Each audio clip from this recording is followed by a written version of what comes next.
The new windlass arrived just the other day. Came by freight from Florida. They got it to us in 2 days. I was impressed that they got it to Philadelphia in 2 days like that. Here's a comparison of the new windlass and the old windlass.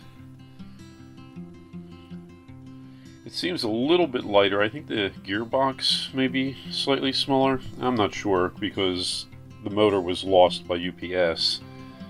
So I can't do an actual side-by-side comparison. Sure looks pretty. One look in your eyes and I find it. When you leave in my mind I rewind it. When you got it this good you don't fight it. I'm going to attempt to put it in, or install it in one piece. I'm going to leave the motor on, carry the whole thing into the chain locker, and try to guide it up through the hole. If that fails, or if it's just too heavy or hard to maneuver, I'll take that motor off and then I'll try it again.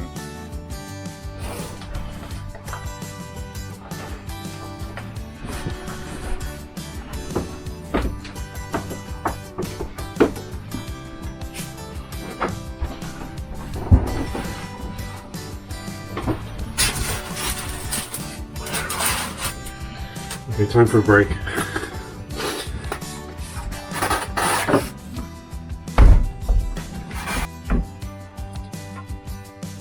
Get control of your shaft there, sir.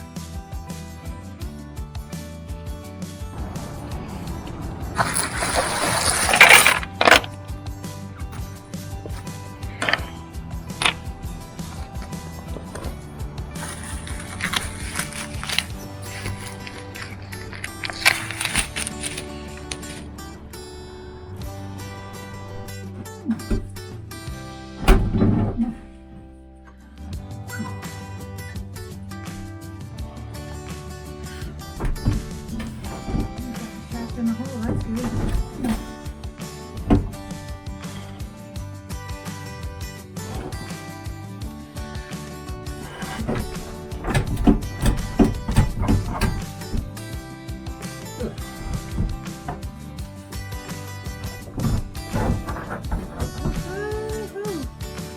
That's good now.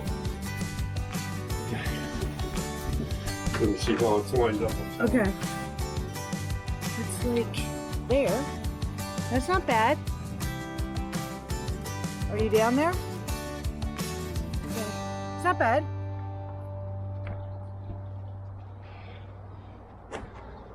Okay.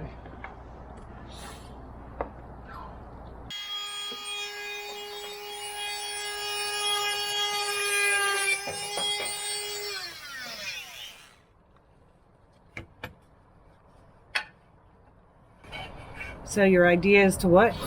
I'm going to build a platform connected to the piece of wood that divides the chain locker and the rope locker so that we can stack some books or something on it to keep the windlass at the level that I want while I feed the bolts through the top. Okay. Roger.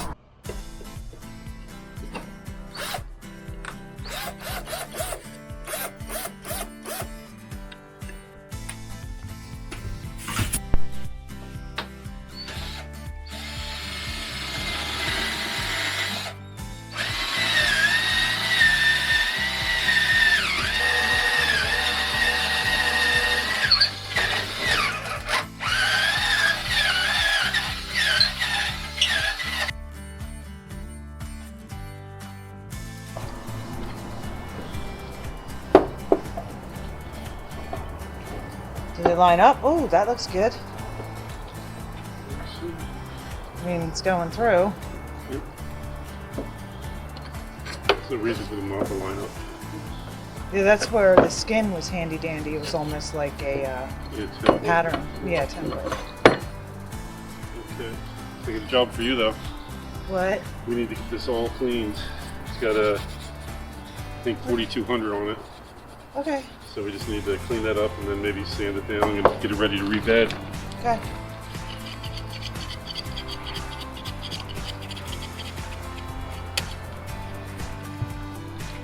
I think I should get that other caulk because let's see how much they have there. So they probably They got caulk the crap out of it. yeah.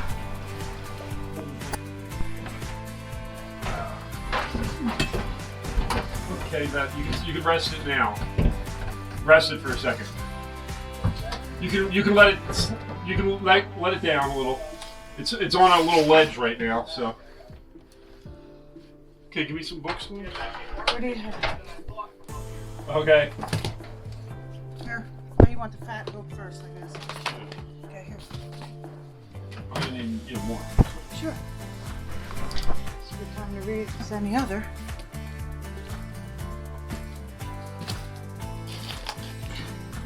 Excuse me. Some toy books. Okay, so we're gonna lift it up again. Okay, hold on. Okay, and you can bring it down, slow. Okay. Is any of the gray sticking out right now? Okay. More books? Yeah, we're gonna need at least another inch. So what we're trying to do is get this about an inch to two above it to sit about here.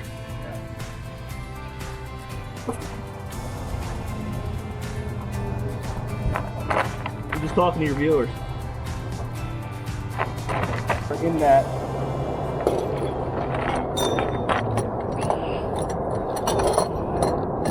So he's gonna need the bolts from the bottom. From just these.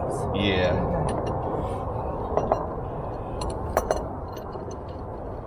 All right, Adam, throwing the plate on.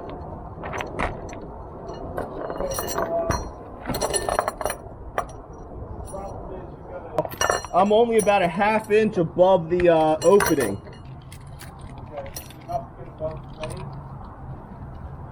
No. It'll be almost even with the top of the plate. I would need like another ½ inch at least, because whatever goes on, when I lift it up, it stays above that, and then it drops a little bit. Okay, I'm gonna, I guess, lift it up when you're ready. Yeah, you just push it above the top, your hands are gonna slide.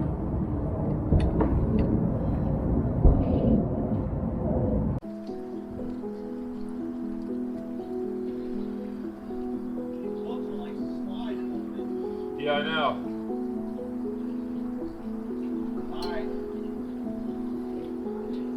Okay, that's good there, except that the windlass itself needs to move towards the stern, because we're on a bad angle. So like probably. Okay. It's like it has to be like there.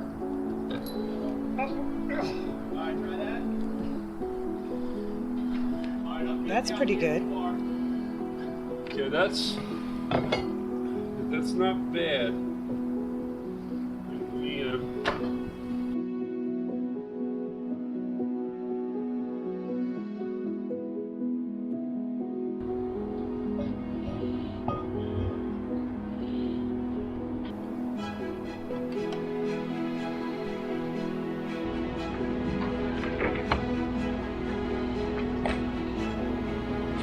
Just staring at it. Well, let me see. How's it look? Well, it's in. It's in. Still got more to do.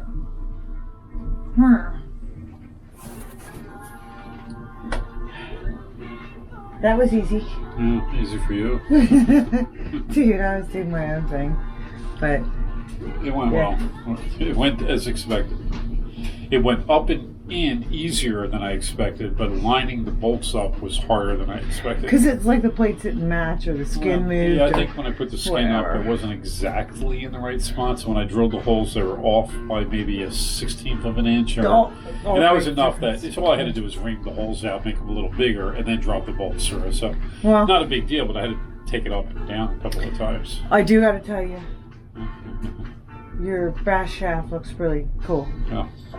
It's very rigid. Yes, of course.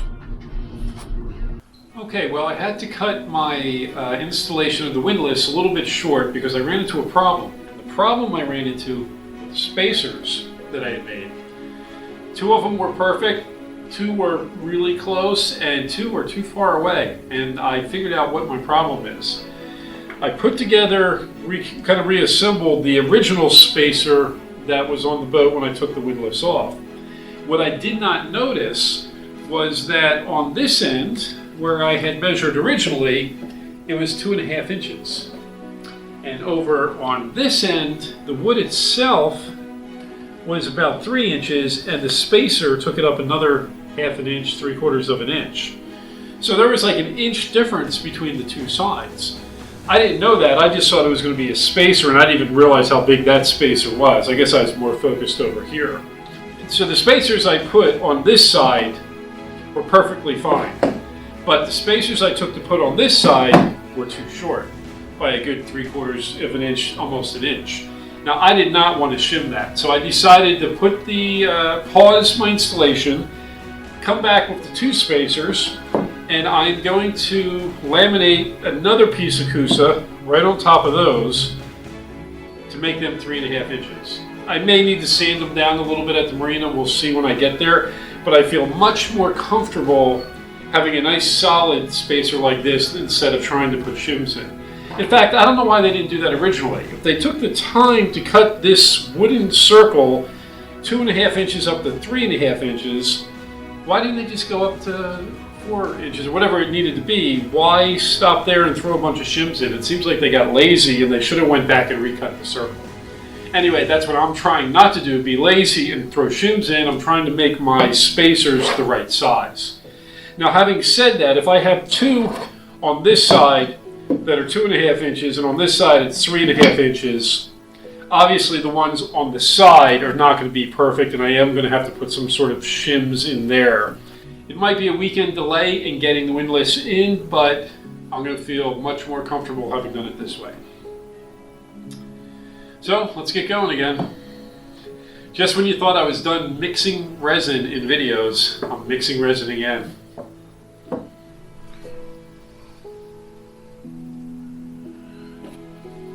And by the way, I am using a wax additive when I make this resin because I don't want them to be sticky afterwards. That's the same thing I did last time.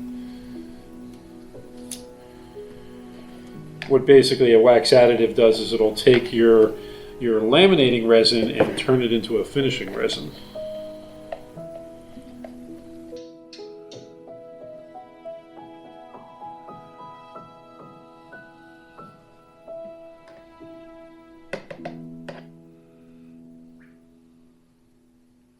Shim's in place now.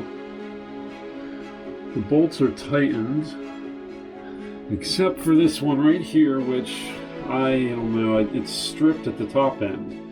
Perhaps I tightened it a little bit too much, I'm not sure, but it's spinning, so I'm going to have to replace this carriage bolt. I'm not going to do it right now. I'm going to have to order it and get it in, and then I'll replace it. But in the meantime, what I'm going to do is I'm going to spray some high density foam in between the shims that I put in, just, I don't know, just to make it more solid. That's what was done by the installer of the previous windlass, because as you can see I have, we're really tight right here on my 2.5 inch shim or spacer. This is the 3, and I'm going to say not quite 3.5 inch, 3.25 inch. I shaved it down a little bit to make it fit well. But the ones on the side, you can see the angle here. So I put some shims in, and I'm going to fill it with structural or high density foam just to fill the gaps so the shims don't move and everything's solid. Okay, I have it wired, and I am about 90% sure I have it wired right. I know all the reds are in the right place. I know the ground's in the right place. The yellow wire, I believe, goes on that bottom lug, but there's nothing on the top lug. I know there was nothing when I took out my other motor. In fact, I'm almost positive there was only one lug there, and these two were connected together. Now, I am not sure if there was another lug and I just didn't get a good picture of it, but all the wiring diagrams show something on it, yet there is nothing left to connect to it. You guys know the boat projects where it's perfect. Everything's on schedule, everything comes together perfectly, nothing leads to another boat project? Well, this isn't one of them. We ran into a hiccup. The first one of you to guess what the hiccup is, I'm going to send you a winner prize. And I want to thank you guys for your comments, your inspiration, and your advice. It really means a lot to us. What a wonderful community. Right now, I have to go to work. I have to make money for the hiccup we ran into. Until then, you guys have an awesome day. Roger out.